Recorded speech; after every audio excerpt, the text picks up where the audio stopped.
Hey, what's going on, everybody? This is David Carmichael II with the Caption the World podcast, and I am back with another episode. I have my friend back again, Philip Jayhawk Chan. This is episode 2 of the three-part series we're doing with him. And just to get it started, man, Philip, how you doing today, man? You been doing okay? Oh yeah, It's been a man. minute. I'm doing great. I just witnessed UConn win back to back in the national championship. So, Yes, happy for them. sir. A little bit sad. I saw the list like UCLA, Duke, Kentucky. I'm like, man, where Kansas at? We should be on there as well for the back to back. So I'm even more determined to help KU once I get into the NBA as an NBA team owner. Right, come back with resources to help them get a three-peat. So that not only can we be on that list, but we can, demonstrate excellence in this field as well, right? For sure, man. I want to ask you too. So, it was a lot of good games in that tournament, Yeah. the Right. women's as well. So where did they finish in the tournament? I forgot. Like, did they make it to the Sweet 16? How far Oh, did they get? KU lost to Gonzaga. That's KU right. lost to Gonzaga in Okay. the second round before the Sweet 16, actually. Yeah, Gotcha. Gotcha. round 32. Yeah, and it's good. I respect Mark Few a lot. So no harm in losing to Gonzaga. You know. Yeah, man. Gonzaga has always been one of those good programs that, they're always in the mix every year. But So yeah, Well, man. and I mean, for us, our bench, just wasn't as in depth because we had some right. hurt players as well. So it's just one of those things that happen.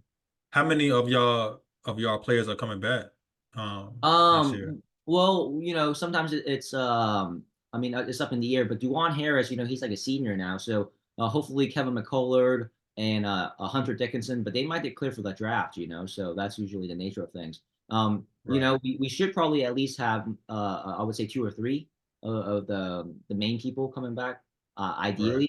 If not, we'll probably look for some new recruits. So. Okay, no doubt, man. Yeah, as you know, as we talked on the last episode, I'm a UNC Tar Heel fan, and they That's right. did not do what they were supposed to do. I was hoping it was going to be a rematch between them and Arizona because Caleb Love was on the Tar Heels and he plays for Arizona, Oh, but we okay. both lost before we got a chance to play each other. So, it's all good. It was I know good y'all beat basketball. Alabama, right? So who did you guys lose to? We lost to that's a good question because it's been Or about did a or was it um Alabama that took you guys out? I Actually, think no. it was Alabama that took us out. Oh yeah, it was an upset, wasn't it? It was I can check it in like 2 seconds. Let me see, Yeah. make sure. I think it was Alabama. Yeah, Alabama. We lost to Alabama by 2. That was the Sweet 16, so we didn't even make it to the Elite Eight Final Four. But but yeah, man, UConn took it all, and some good basketball, man. Well, to be honest, did you watch the game or did you just see the highlights? I saw the highlights. I didn't watch Uh, the championship so game. I was not a particular fan of Purdue leaning in on Zach Edey so much. Like you cannot win a game Right. off a player, man. Like I mean, it became so predictable. I mean, it was a tight first half, and then they just did the same old thing. Purdue just kept throwing it inside, and I'm like, why not move the ball? Like give it to Zach Edey and then throw it up to the three. I remember distinctively there was like players wide open on the 3-point line, and he didn't like catch it right? Maybe you fake a shot, throw it back out, and just keep the ball moving first. I mean, if you just go to Yeah. catch it and just do a move, like literally every single time they started double teaming, triple teaming, and making it harder Right. on him. He like missed some easy layups, and they also kept him in the game for like the whole time. Like he only got like 30 seconds of rest, roughly. So then he Yeah. started getting tired, and it was evident, that that effort was starting to be more lackluster. So I'm not a fan of winning a championship game, a basketball game, let alone a championship game, with like one person. Yeah, like that's why UConn won because they don't really have a standout player from what the way I've been watching it. I mean, they're more of a team over team. They play as a team. It's not a one person team, and I I would think that's why know. they went all the way. So for And sure. it's hard to win with one player in the college level. Like in the NBA, you could maybe do that because they're so dominant and there's just like freaks in the NBA, right? And Right. basically, but like in college, if you got a great team, man, that's hard to beat because everyone's dialed in. They're not, you sacrifice the good shot for the great shot and you shed individual glory for team victory, right? And that's if you really execute well, that's where you thrive, right? And not just survive. And I think UConn does a great job of that. For sure, man. I definitely agree, man.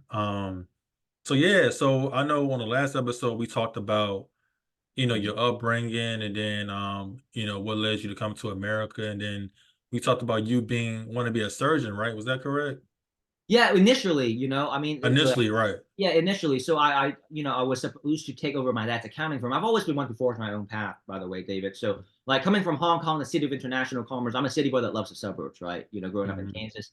And one of the things that really stuck out to me was I didn't really see myself, number one, waking up in the city, and two, waking up and doing people's taxes.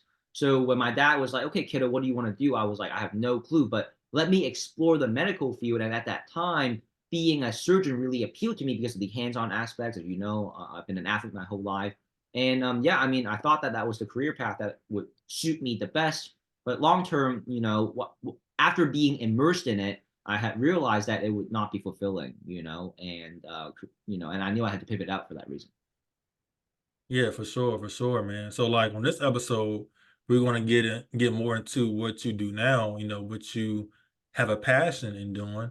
And so we're gonna focus on, to kind of give a summarization, Yep. the high level overview of Lightspeed Investing as a company, right? Yeah, man. So yeah, I'm very excited. I feel like the our audience are gonna get a lot of good information out of this episode. So yeah, so let's just go ahead and get into it. So like I said before, we're going to get into the high level overview of Lightspeed Investing as a company. All right. So I guess my first question is, what are your different divisions of your firm? If you don't mind Yeah. speaking on that. Yeah, well, first and foremost, I'm super excited to talk about it too because with business, right? Like whatever goals and dreams that you have, that's why I got out. As I want to personally be an NBA team owner, being Jayhawk raised. So this is just an amazing opportunity and environment to be immersed in to essentially leverage business as a vehicle to make my dreams into a reality, right? So at Lightspeed Investing, we have several divisions. For the past 15 years we've been able to manage money for high net worth individuals successfully. So that is our assets under management division, right? We Hmm. manage about 30 to 35 million just with that. But more importantly, what makes us different than other hedge fund managers is that we're more passionate about spreading the word, right? Because a lot of fellow hedge fund managers, they want to really bring that number up. They really want to, get more assets, bring more investors in, and have more assets under management, and grow the firm accordingly, and according to the size of their fund. But for us, we're passionate about spreading this information so that more people can be aware of this game. This is very lucrative game, so that they have an option outside of what is traditionally broadcasted within colleges and within traditional college career fairs, right? And Hmm. so, because we were able to manage money successfully for high net worth individuals the past 15 years, about 12 years ago, a lot of our clients, they started asking us, hey, this is great, but let's be honest. What if something happened to you, right? What if something were to happen where you're no longer around? And all of a sudden, the returns that we're enjoying would just up and vanish, right? And so, upon client request, that's where we created a proprietary trading education platform where we actually teach others and show them live, right, how we make money. And we actually demonstrate that skill set in front of them. So, we have an money management, assets under management division. We also have an education division. And uh, last but not least, we also have an automated software, right, for existing clients where the software is meant to help you with your trades. Okay. Okay. So, if somebody wanted to, I guess, join what you're doing right now, how would they, get into that? Or Yeah, what would absolutely. you I guess suggest for them to like get started, like put their foot in the water? What would you suggest to Yeah, that right. person? Well, so, typically speaking, we have paid client sessions on a weekly basis where in the evenings we teach, right? And then in the mornings we actually go live, we prove what we teach, and we make the money in front of you and we showcase how that is done. So, like I said, these are typically paid client sessions, but for anyone interested in learning more or having an open mind to expose themselves to this knowledge, feel free to message me on LinkedIn or reference the link on this Calendly, and by booking a call, you guys can get a complimentary access, a 2 week access to these typically paid client sessions, and just be a guest of ours, right, at zero obligation. Just let us know that you came through this podcast, and would be happy to let you sit in, so you can learn more, about being immersed in this type of environment. Okay. So yeah, so all of my listeners, man, if you want to get involved with Philip Jayhawk Chan, feel free to go to the links he just told us. And yeah, so I know another thing we talked about, or we talked about off the record, Mhm. was the sources of methodology with John Arnold and James Right. Simmons.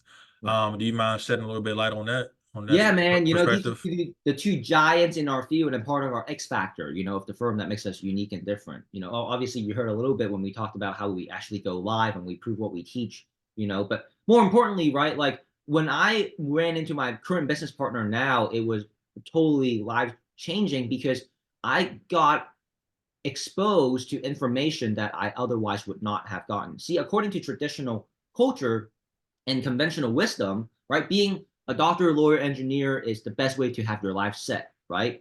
But Hmm.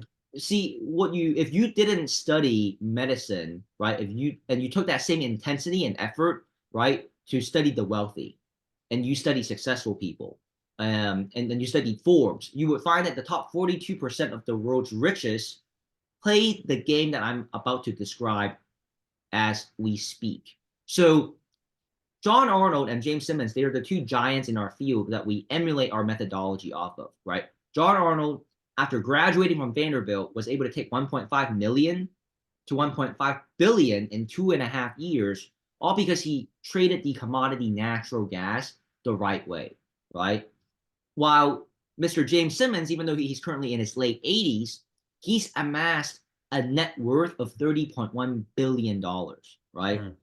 Now, the amazing thing is it did not take him his entire lifetime to amass that kind of wealth, right? He entered this game, around his late 60s, early 70s. And so within a span of about 15 years, he was able to amass this kind of wealth because of the fact that he was a pioneer in our field that actually figured out automated software trading with futures and commodities, so to speak, within this industry. And so the fact that these two billionaires have accomplished these feats, right, at such astonishing rate, that kind of gives clues as to, okay, well, why is this asset class worthy of paying attention to, right? And so if you do a deeper dive into it, it's about the risk and volatility involved, right? So most people are very scared and apprehensive about the risk and volatility of the markets, but these two giants have figured out a way to actually leverage it where the risk and volatility is now an advantage, right? If you know how to do it correctly. So for our firm, about 70% of our methodology is actually based off of Arnold, while the other 30% comes from the fact that we do represent a group of medical professionals who are now investment professionals, David. So we've added additional prudence, professionalism, and ethics on top of Arnold's methodologies, right? And so essentially what we're doing is we're identifying 5 to 7 factors, and only when these factors are in confluence or in unison do we ever enter in a trade. So while most people are apprehensive and scared about the volatility and these markets, right, they're also making uneducated decisions. And so essentially, when you're making uneducated decisions, it is no longer trading, it now becomes gambling, right? And we do not ever gamble. So, to answer your question, the source of our methodology comes from John Arnold and James Simmons, right? John Arnold took 1.5 million to 1.5 billion, while James Simmons, is someone in his late 80s who's amassed $30.1 billion in about 15 years. But more importantly, we have, fused, their system by crafting out our own, from additional, insights that we have garnered as medical professionals as well. Awesome, man. Awesome. And then I like to mention about, you said James Simmons. That's Yeah. the one that he was in his 80s when he amassed that big fortune, right? In about Yeah. In 15 about year 15 years. period. Yeah. 15-year period. Yeah. Right. So, he was still in his 60s and during that time period. So I'm saying all that to say, you know, I guess whatever age you are at, it's never too late to make it big, and or just, become whatever your fortune was at that time. You can always make it bigger than what it was, and it's never too late. Well, So, I mean, KFC, yeah, right? Mr. Colonel. I don't think he really blew up until like what 48 or something like that, 48 or 58. Where, correct. yeah. You know, I always think about that. I think J.K. Rowling was the same, but I think she was she in her 40s? Maybe 40s or 50s when the Harry Potter books became real popular. Hmm. And that was even before the movies came out. So Right. yeah, so I guess I can say all that to say, like, to our audience, whatever age you're at, man, it's never too late to, get into something that can change your life. You know what I mean? So those are two very awesome stories, and you know, I'm I know you're very proud to, build your company around those two people and their tactics. You know what I Yeah, mean? and it's a So spectrum, right? Because John Arnold became one of the youngest billionaires in the US at age 33, right? Back right, in '07. And then you have James Simmons, who's in his late 80s, and took about 15 years for him to amass $30.1 billion, right? So it's just right. cool to kind of see that contrast as well. Definitely is, man. Sounds good, man. So all right, so let's talk about, I guess my question is, what exactly is the future in commodity financial markets, and how does it compare to other asset classes, if you don't mind, talking Right. about that? Yeah, no, absolutely. So first and foremost, what you have to recognize is there's two sides of the coin, right? So like when we talk about stocks, bonds, mutual funds, real estate, and even colleges, right? Very like well-known and popular asset classes. We're talking about traditional investing, right? Traditional investments. Okay. So for futures and commodity financial markets, where we reside is specifically under alternative investments, specifically under derivatives, right? In the same neighborhood as stock options, cryptocurrencies, foreign currencies like foreign exchange, forex, as well as arts and luxury timepieces. Okay, so that's where we reside. Now, Okay. why is it that these two giants of our field was able to amass that kind of wealth? Well, it's because of the volatility inherent, and the risk inherent in these asset classes. So when you look at stocks, bonds, mutual funds, they're more stable usually, right? They're a bit more conservative. Hmm. And on our side, the reason why it's such a lucrative game and we can garner such, the profits that we garner is because it's inherently more risky and more volatile. But remember, we're operating off of a proprietary system, right, that allows us to leverage these risk and volatility to our side. So, first and foremost, you have to understand that, there's that difference. And when it comes to anything investing, right, you want to look at three segments. You always want to look at what is the barrier to entry, what is the runway, which is time it takes for you to either break even or become profitable. And then you want to look at the ROI, right? So, on the traditional side of things, let's talk about something that everyone knows about, which is real estate, right? So typically speaking, and I'm just talking about the average cases, it's about 20% down payment for real estate, right? Hmm. We're talking about 25K, 50K, 100K. The runway is, 3 to 5 years to break even or become profitable. And then the ROI, you're looking at 8 to 12% returns on an annualized basis, 15 if you're lucky, right? Now, if we look at the futures and commodity financial markets, first and foremost, I just want you to recognize, David, right? We're teaching a active skill set with a short-term investing approach. Okay. So in this case, real estate, you're putting money into a property, you got to get it set up, but you're expecting cash flow, right, to your bank account. So it's more passive, right? When I Right. say this is an active skill set, you got to show up. Okay. But the thing is if you are willing to learn the skill set, right, you can grow and scale it for the rest of your life, and you can garner even more profits. So, how it works is just within this asset class, to trade one contract of the Dow US 30 index, right? It's only $500 with the brokerage that we use.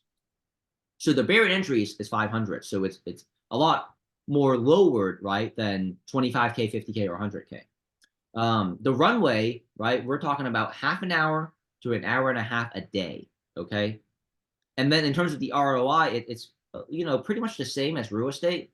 A minimum of 5 to 10% returns. But in this case, though, it's not annualized; it's per day, right? And again, this is based on an active skill set. So the more willing you're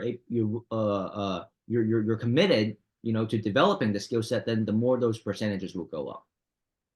Okay. Okay. Sounds good, man. So I guess my question is, how can I know you were saying, like, like the real estate part. Um, you invest into a home, whatever, or a building, whatever type of real estate it is, it's more passive income. Mhm. You pretty much can just let it accumulate on its own without you really having to do a whole lot. But as far as the investing with your company, that's a skill, Yeah. and you have to be dedicated to it. But how can somebody stay motivated to show up? You say you got to show up and want to learn the skills and Yeah, yeah. So do, what I you know mean what I'm by saying? showing up is you got to be, trading, in front of your computer for half an hour to an hour and a half. So that's what I mean. Like it's an active skill set where you're essentially analyzing these markets, for a setup that you understand. And only when, like I said, those 5 to 7 proprietary factors that we teach are in confluence and in unison, do you ever enter in a trade, right? So you always want to focus on inputs because inputs always dictate outputs. Like the amount of money that you make is irrelevant. What's more important is how quality are your trades, right? You're looking to, at least on 10 of them, be right on 8 of them, right? 8 out of 10, for example. And if you are right on at least 8 out of 10 with that kind of accuracy, you will definitely be profitable no matter what markets you trade. You see what I'm saying? So, Right. showing up, making sure that you are following the system, following the guidelines so that you're trading like a professional. You're not just winging it and gambling, right? You're not just guessing and hoping. Hope is not part of the formula, right? Right. Hoping that things will go your way, right? So that's kind of like what I mean by showing up actively is being in front of the computer screen for half an hour to an hour and a half a day, maybe sometimes even maybe 2 hours, and get the job done, right? But the thing that makes us different is we're not day traders. We're not spending 5 to 8 hours in front of the screens. We're looking to be surgically precise, and that's why we want to be done, between the time span of half an hour to an hour and a half, so that we can extract profits from them, or well, extract points from these markets, and these points will then translate to profits, right? Accordingly, and you can utilize this skill set in whatever way you want to that fits your lifestyle. It can be a way of generating supplemental income. You can maybe, as you see yourself getting better, use it to cover half of your salary, right? Or, if you get really, really good at it and you see the trajectory, you're like, I'm going to literally leverage this skill set and make it my full-time income, right? So it's Right. what you're willing to do with it and what makes the most sense for you as well. Okay. Awesome, man. Awesome. So, yeah, that was a lot of good information on this episode. This is all the time we have right now. But my last question is, um, obtaining a high income skill set through trading futures and commodities. But we're going to say that for our last and third episode of our series. Philip Jayhawk Chan, man, I appreciate you being a part of this episode 2 of our 3-part series. And just leave your information for our listeners real quick, where they can find you. I know we already talked about it earlier, but feel free to say that one more time before we get out of Yeah, here. absolutely, man. So, if you guys listen to this podcast and you resonate with what I'm sharing, just feel free to message me on LinkedIn at Philip J Hawk Chan. There should also be a link from my Calendly. Remember, we typically host paid client sessions on a weekly basis where we teach in the evenings and we actually go live and we prove what we teach. So if you want to secure, the best 2 weeks that works for you, make sure you book that call. We can identify the best 2 weeks according to your schedule. We'd love to get to know you a bit more as well. And, feel free to be a guest of our universe at zero obligation so that you can get educated and be exposed to a style of investing that can potentially change your life. Yes, sir. Yes, sir. I appreciate you, Mr. Philip Jayhawk Chan. This is David Carmichael II with the Caption World podcast, and we'll catch you on episode 3 of our 3-part series. Not episode 3, but part 3 of our 3-part series. And on that note, thank y'all to all of my Spotify and Apple Podcast listeners. Until next time, y'all have a good one. Peace. Thanks, David. You have a good one. Appreciate it. You too. Yeah, appreciate you.